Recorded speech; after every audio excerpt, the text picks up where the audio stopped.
The journey. I was disoriented, confused. I knew not where I was. I turned slowly, arms outstretched, and watched the scenery form itself from wisps of smoke. Trees sprouted from a ground which was not quite solid, and blossoms began to bloom in sprays of red, gold, and purple. The smoke coalesced above me to create a clear, cloudless sky where birds soared out of nothingness and flitted past. As my eyes lowered, I saw a path being formed, stone by cobbled stone, leading into the great expanse of mystery beyond my sight. I took a tentative step, watching the world continue to shape itself around me. I was breathless in my confusion, overwhelmed by the colors swirling before my vision. I brought a foot forward and another hesitant step to land on one of the cobbled stones. I lowered my eyes to the stone, registering its sharp edges and slippery surface. Well-placed footing would be crucial, it seemed. Carefully and slowly, I advanced 5 more steps before hearing a shockingly familiar voice call out behind me. I whirled around quickly and slipped on the damp stone beneath my feet. I crashed to the ground, cutting my knee upon landing. I noticed blood dripping onto the treacherous surface, but I had eyes only for the man who seemed to have materialized out of the mist. He was smiling the same comforting smile that brought me peace in my dreams and my memories. His eyes twinkled with his own internal starlight, and I was lost in my wonder. Not until he began to glide forward and reach his helping hand out to me did I become aware of the pain in my knees upon the cold, hard stone, and the sting of the open cut bathed in my crimson blood. "Up you go, my dear," he seemed to breathe. His voice, like my surroundings, had not fully formed itself. "Are you really here?" I asked, choking on the words, as unexpected tears clogged my throat. He smiled and helped me to my feet. His hands were as soft as his familiar smile. He replied, "You tell me. This is your scene, I assume. But from where I am standing, it would appear that I am here. Yes, quite." "How? Why? Where are we?" I stuttered out a scattering of questions amidst the millions which were circling through my frenzied mind. He chuckled, causing his star-filled eyes to sparkle and the wrinkles in his face to deepen. "Questions, always questions," he replied, and I felt his soft hand squeeze mine. "Come, we will attempt to find the answers together." He pulled my arm through his, and we followed the winding cobbled path. As he had always been wont to do, he pointed out the beauty in our surroundings, while the scenery continued to swirl itself into creation from the inexplicable, smoky mist. I watched his face light up with excitement, more amazed by its presence beside me than by the beautiful patchwork of color around us. All of my regrets, the things left unsaid, the questions that remained, the stories he needed to hear, ran in dizzying spirals within my mind, each vying for their place in line. However, when he turned his head toward me and those sparkling eyes met mine, only one phrase escaped the menagerie. "I've missed you," I said simply. He barked out the laugh I had missed nearly as much as his face and asked, "But how could you? I've been here all along." Before I could ask for an explanation, he said, "Come, there is something just ahead that you need to see." He pulled me along, with my arm still looped through his, and suddenly paused. "Listen," he stated, and closed his eyes. I closed my eyes slowly, hoping he would not disappear in the darkness. I heard the twitter of the birds overhead, the sounds of leaves rustling on newly formed trees, and what seemed to be splashing water. I cocked my head to the side, puzzling over the importance he found in these sounds. I opened my eyes and turned back to him, pleased to see his smiling face beside mine. "Come," he said again, and continued to pull me forward on the stony walkway. The path forked, and he led us to the left. As we emerged from under a canopy of pink cherry blossoms, I saw nothing but the mist. "Watch," he commanded, staring straight into the mist with a smile of peace upon his face. I watched and forgot how to breathe. The swirling smoke and mist began to form into droplets of water, pooling upon the ground. These droplets spread out further and further, creating a lake before my eyes. "Wow!" I uttered with the last of my breath, and I heard him chuckle. He released my arm and motioned toward the lake. I slowly stepped forward and stood at the edge of the water, which continued to grow. I saw the sky's puffy clouds and soaring birds reflected upon the sparkling surface. Pink-petaled cherry blossoms dropped and fell into the water, concentric circles spreading out from where they landed. I closed my eyes as a light wind began to play with my hair, and heard a faint whisper. I could not quite catch the words. I turned around and asked, "Did you say something?" "Not me. You always hear what I have to say," he replied with a smile. I screwed up my face in confusion and turned back toward the lake. I sat down on the edge and saw that my feet were suddenly bare. I brought them forward to dip them into the water, without pausing to think of how my shoes had disappeared. The water was cool and relaxing, which served to remind me of the throbbing of my bloody knee. I leaned over and filled my hands with the lake water, trickling its soothing coolness over the cut, and heard another whisper upon the wind.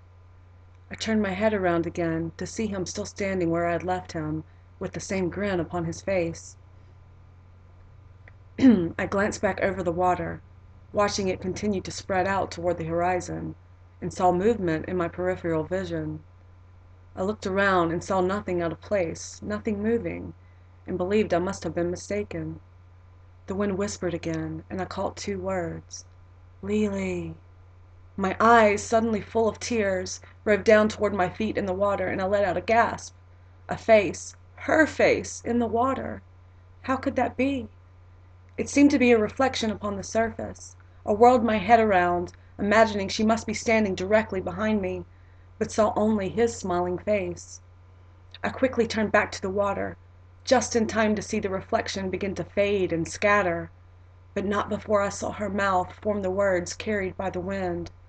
"Lily, Lily." "No, Jane!" I yelled, leaning over where her image had been, until the tip of my nose touched the water. "Jane, Jane!" I sobbed. She did not reappear, and the wind withheld its reply. "It's no use, my dear," the old man intoned behind me. "She will only return when you are ready."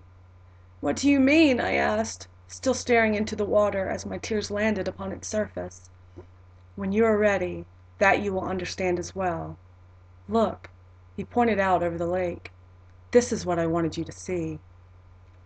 I continued to gaze into the water, in the hopes of one last wistful look at my friend, before lifting my eyes toward the direction his finger was aimed. The smoke and mist were no longer spreading out along the ground, but had begun to rise into the air, forming a great stone barrier as it rose. As the mist reached high up into the sky, it suddenly began to run back down along its surface, back toward the lake, becoming droplets of water on its descent. "A waterfall!" I breathed in amazement. It was such a beautiful sight, and it added a new tinkling song to our surroundings. And then I heard a laugh I thought to never hear again, and my eyes grew even larger. I located the direction from whence the sound had come, and saw a figure step out from beneath the waterfall. She walked through the spray and stopped to dip her head back beneath the falling water. I sat back on my haunches, in shock, unsure of the reality of what I was seeing. This cannot be, I thought. I stared at her head beneath the water, at the long blonde hair spreading out under the force of the spray. She had been without those beautiful locks for the last 3 years of her life. I watched her move with such grace and elegance, with no trace of pain or sorrow, and realized that this was not the Shelley I had known in life, even before her illness. This was a new Shelley, a happy and peaceful Shelley. I yelled her name across the water, waving my arms in the air and jumping to my feet. I watched her walk across the stones beneath the waterfall and dive into the lake. When her head resurfaced, I yelled her name again. "It's no use," he said from behind me, in his slow and careful speech. "She is safe where she is, and there is nothing more you two need say to one another. However, should you ever wish to visit, she will be here waiting. Shall we proceed now, my dear?" I was awash in a million new questions. I felt angry with him for only providing me with cryptic wisdom. I felt guilty for not embracing how grateful I was to have him once again by my side. I was frustrated that I could not hug and speak with the two friends who had appeared before my eyes.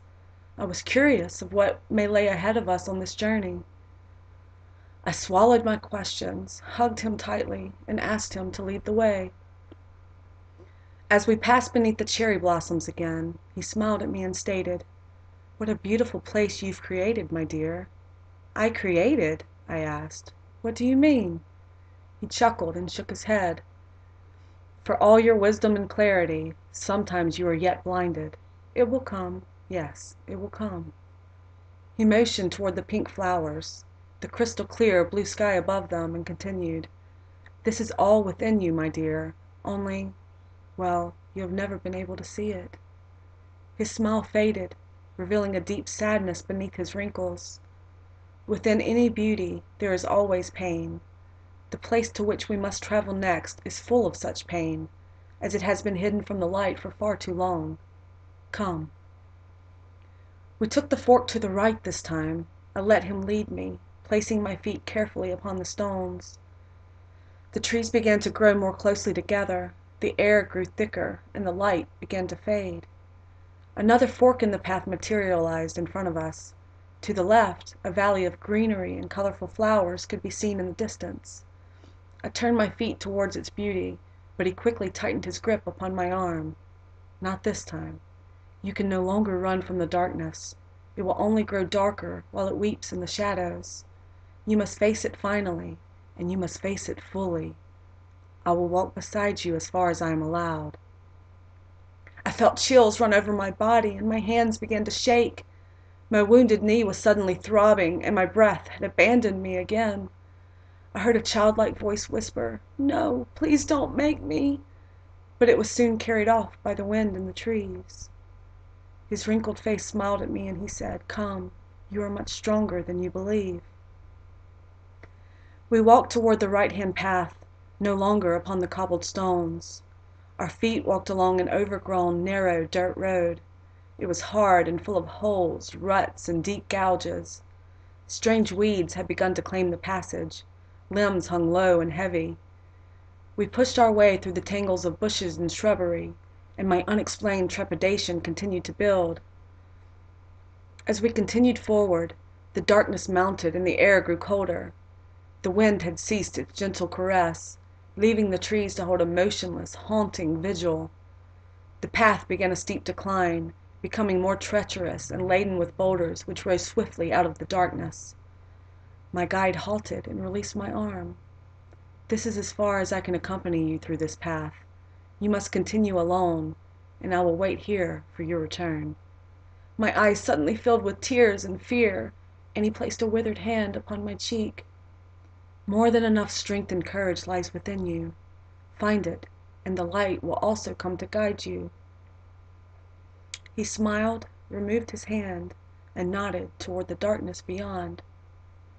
I took a deep, steadying breath, squared my shoulders, and turned away from his comfort. I continued to walk alone, with halting steps and shallow breaths. The darkness seemed to immediately intensify, growing stronger with each step I took. I glanced back to see if he was still behind me, waiting. I wanted to find comfort in his smile once more. He was there, hands clasped together and a gentle grin on his face, and there seemed to be a glow surrounding him. "He's my light," I thought, as the blackness of my surroundings began to overtake me. With every ounce of energy I could muster, I turned away from his peaceful glow and continued down the boulder-strewn, gravelly path. In the mere moments, which felt like a terror-filled lifetime, the darkness became so dense to where I could no longer see my hands directly in front of my eyes. I stopped to slow my breathing, to speak my own words of comfort, to search for the strength my mentor believed I possessed. In that quiet space of a few racing heartbeats, I heard a noise to my right. It sounded eerily like sobbing, and my hair stood on end. As my eyes adjusted to the darkness, I saw a figure sitting in a chair and hunched over a desk. I heard the faint scratching of pen on paper and realized he was writing. The sobbing grew louder, and the figure threw his head back in anguish, emitting an animalistic scream. I recognized the profile of that terrified face. My knees buckled beneath me, and I released my own painful scream on the way to the ground. I landed hard on my wounded knee, but that was barely registered over the emotional pain I was experiencing. Sobbing, I forced myself back to my feet and began to run toward him. I had to stop him. I was here this time. He had to let me comfort him. He had to let me change his mind. He had to let me change what happened. He had to let me reverse the past. He had to. He had to stay. I ran forward, sobbing, blinded by the darkness and my tears. I hastily reached a hand out toward him, but, mere inches from his face, my fingers landed upon cold glass. "No!" I screamed. I placed my palm upon the glass surface and quickly walked around the edge. He was walled behind it from every angle. He was beyond my reach. "No, John, no! You cannot do this to me again!" I was crying and screaming, with my fists beating a rapid tattoo upon the glass until they became bruised and bloody. I sank down to the ground, sobbing and choking, ineffectual and tortured. I stared at his face while tears streamed down my cheeks, and watched him slowly lean back over the paper to resume writing. I knew what those words said. They were burned into my mind. They were cruelly scarred within my heart. I did not need to see my name at the top of the page to know that he was writing his last words, words I wished had not been addressed to me. But there it was, the beginning phrase of "Megan, my only friend, I am so sorry for what I must do." I began to beat the glass again, smearing blood upon its clear surface, hoping to break through it, to wrench the pen from his hand and the razor blade from the desktop. I repeatedly screamed his name, creating a cacophony with the drumming of my fists. I watched him end the letter with the words, "You could not have changed this. Do not feel guilty. Do not blame yourself. I am sorry if this hurts you, but it hurts too much to stay. You were the one bright spot in my life and never gave up on me. I am sorry. Please forgive me." He then scrawled his flourishing signature, folded the paper, stuffed it into the blue envelope which haunts my dreams, and wrote my name upon it. I sat down, defeated. I could not watch what I knew would follow. I had witnessed it in my mind countless times. It did not need to see the enactment, but I felt compelled to speak to him. If he had not heard my screams and bangs, it seemed pointless to try, but I needed to say what he had not previously allowed me to convey. I stared at my bloody hands, cradled in my lap, and spoke softly. I said all the things I had been trying to say for months before he left, and then I told him how his death had affected me. I spoke of my anger that he had written his suicide letter to me. I revealed the depths of my grief, my guilt, my regrets. I expressed the pain of knowing his mother chose his same path mere months later. I poured out all of the emotion which had been too difficult for me to face over the past 2 years. Drained and exhausted, I ended this personal torment by saying, "I forgive you." I blinked back tears, amazed by the words, shocked by the truth I felt within them. "Yes, I do forgive you, John, I do." I knew it was time to leave. What good could be accomplished here? No words could change what happened. Somehow, though, I felt lighter. The words, the acknowledgment, had changed me. I grinned at my bloody hands and watched a tear fall onto them. I looked back up to have one last look at the face which I hoped would no longer appear in my dreams. He was looking directly at me, and smiling. He held a hand up and waved in that painfully shy way which was so familiar. My eyes widened. "You heard me?" I asked. A nod and a growing smile was his reply. The glass wall began to melt into nothingness, and he faded with it. I laughed through my tears, feeling a strength within me that I had not previously identified. My heart seemed lighter, its heartbeat louder in my ears. I hugged myself tightly, smiling, forgiving myself for holding on to the pain, excusing myself for hiding from it for so long. I turned quickly back toward the path which I had traveled, to discover that it had become brighter and less encumbered with obstacles. I ran without pause until I reached the old man's side. He simply smiled and stated, "Well done. That is your beauty, forgiveness. With it always comes light. Shall we proceed?" My smile slid from my face, and I asked, "How can there be more?" He chuckled. "This last visit may not be so difficult. It may even be a treat. Come." He pulled my arm through his yet again, and we soon entered the green valley which I had spied earlier.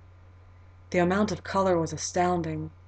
Flowers spread as far as my eyes could see, and continued to fan out further as the mist coalesced. Numerous butterflies swirled and danced around the blooms. I smiled widely and noticed his matching grin. "Butterflies," I sighed. "I remember their significance," he stated. "Making each moment count?" He winked at me and squeezed my hand. "Why don't you look up there, my dear?" I turned my eyes where he directed, upward and to the left, to see a vast cliff creating itself. Its granite surface was smooth and immense, breathtaking in its beauty. I watched as it steadily rose higher, becoming more and more narrow. When the mist formed the peak, it continued upward to form the brilliantly blue sky, laden with perfect white clouds. I saw movement atop the peak and heard my breath whoosh from my lungs. A large antlered deer stood at the edge and peered down upon us. It was majestic, graceful, strong, and familiar. It pawed the ground 3 times, bowed its head, and slowly walked out of sight. Before I could protest, I saw the shadow of another figure begin to take its place. As the figure reached the edge of the cliff, the sun forced its way from behind the clouds and shone a beam directly upon the spot.